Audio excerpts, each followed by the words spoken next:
जय माँ भवानी। दोस्तों, आप सभी पर शिव शक्ति का आशीर्वाद सदा बना रहे। दोस्तों, जिस प्रकार एक पौधा चारों तरफ से प्राकृतिक ऊर्जाओं से घिरा हुआ होता है, धूप, हवाएं और रात्रि में चांद की रोशनी, ठीक उसी प्रकार से मनुष्य भी सुबह से शाम तक अनेक प्रकार की ऊर्जा का सामना करता है, जिसमें देवीय ऊर्जाएं भी होती है, जैसे माँ की ऊर्जा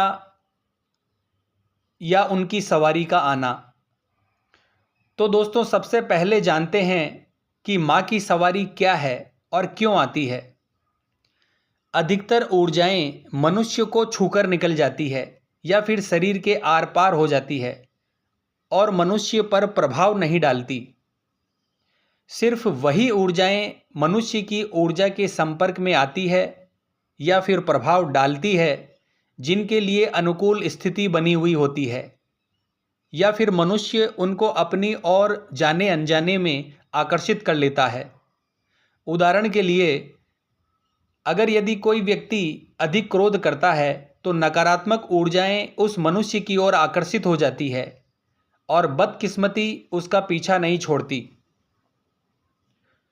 और वहीं दूसरी ओर मनुष्य अगर प्रेम भाव से रहता है, ईश्वर के ध्यान में रहता है, पूजा पाठ करता है, तो बहुत अधिक सकारात्मक ऊर्जाओं को अपनी ओर आकर्षित करता है।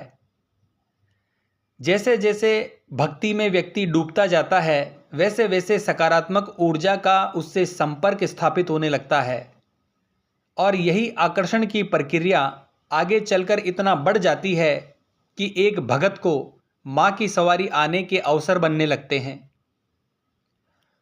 अब दूसरी चीज है दोस्तों, हर किसी को माँ की सवारी क्यों नहीं आती। दोस्तों, बहुत सारे लोग पूजा पाठ करते हैं, बहुत ही अच्छी तरीके से माँ की भक्ति करते हैं, लेकिन हर किसी को माँ की सवारी नहीं आती है। लेकिन इसका मतलब यह नहीं है दोस्तों कि किसी भी प्रकार से आपका पूजा पाठ कम है या उसमें कोई कमी है। जैसे जैसे व्यक्ति का माँ की ऊर्जा से संपर्क बढ़ता जाता है, उसी के साथ साथ अधिकतर लोगों के शरीर में जो चक्र होते हैं वह सक्रिय होने लगते हैं, वह बढ़ने लगते हैं। और अगर यह चक्र ठीक अनुपात में बढ़ते हैं तो यह जो बढ़ी हुई ऊर्जा आपको साधना, भक्ति या मंत्र जाप से मिलती है, उसे यह चक्र पूरी तरह अपने अंदर अंदर समाहित कर लेते हैं और वह ऊर्जा आपके सभी चक्रों में फैल जाती है। और यह बढ़ी हुई ऊर्जा आपको सवारी के रूप में ना तो दिखती है, ना किसी दूसरे रूप में दिखती है, पर इस ऊर्जा के प्रभाव स्वरूप आपके जीवन में बहुत सारे बदलाव होते हैं। उदाहरण के लिए, आपके काम बनने लगेंगे, आपकी तबीयत सही रहने लगेगी, धन के रास्ते खुलने लगेंगे और ऐसे ऐसे तरीकों से आपको यह बढ़ी हुई ऊर्जा महसूस होगी जिसकी आप कल्पना भी नहीं कर सकते। कहने का अर्थ है कि माँ की सवारी आने का अर्थ सिर्फ इतना नहीं है कि माँ की ऊर्जा आप में प्रवेश करे और आप अचानक अपना व्यवहार बदल लें, यानी आपका व्यवहार अचानक बदल जाए। जब माँ की सवारी आती है तो व्यक्ति का व्यवहार अलग तरीके से हो जाता है। दोस्तों, प्राकृतिक ऊर्जाएं और ईश्वर की उपस्थिति बहुत ही विशाल और रहस्यमयी है। वह इतनी सरल नहीं है कि जिसके शरीर ने अपना आपा नहीं खोया तो उसको माँ की सवारी नहीं आएगी। ऐसा नहीं है, क्योंकि दोस्तों, माँ की सवारी आना कोई क्रिया नहीं है। अगर आप इसे आप क्रिया की दृष्टि से देखते हैं तो यह आपकी बहुत बड़ी भूल होगी।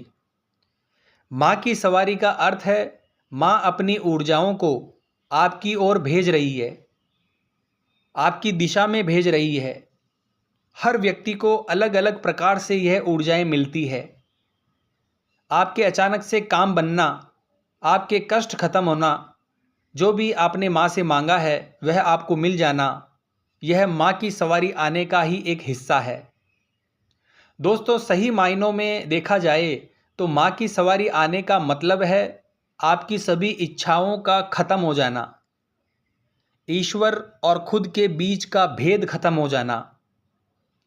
इसमें आपको और माँ की शक्ति को अभिव्यक्त करने की ज़रूरत ही नहीं रहती है।